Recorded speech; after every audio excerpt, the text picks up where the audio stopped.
পুলিশের চাকরি চলাকালীন অবস্থায় আমাদেরকে বিভিন্ন অপারেশনে পাঠানো হইতো। যেমন জামাতের কোনো নেতা তাকে মারবে, আজকে রাতে ক্রস ফায়ার দিবে, ওদেরকে কি করে পূর্বেই তো রেঙ্গা রেখে দেয়, হয়তো পুলিশ লাইনের ভিতরে আর নয়তো এসপি অফিসে। জামাতের যত নেতা আছে, বিএনপির যত নেতা আছে, তাদেরকে ক্রস ফায়ার দেখানো হয়েছে। এদেরকে মারার সিস্টেম কি ছিল, আগেই না রাখতো।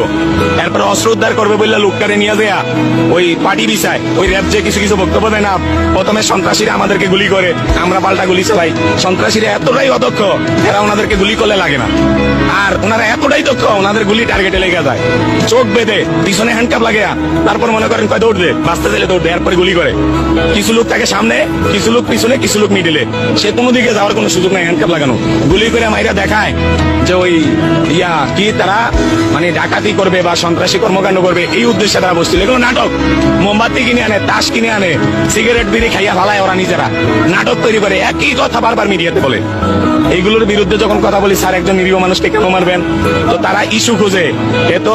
এত বেশি মানে চালাক, এ তো আমাদের পক্ষে না। এত মনে হয় দেখা যাচ্ছে যে জামাত বিএনপি পক্ষের লোক। তো দেখা যাচ্ছে যে আমার বাবার মুক্তিযোদ্ধা সার্টিফিকেটের গেজেট বল, এই মর্মে আমার বিরুদ্ধে এলিগেশন দাঁড় করাইছে, আমার বিরুদ্ধে মামলা হয়েছে, স্বাভাবিক মামলা হয়েছে, আমাকে সাময়িক বরখাস্ত করা হয়েছে।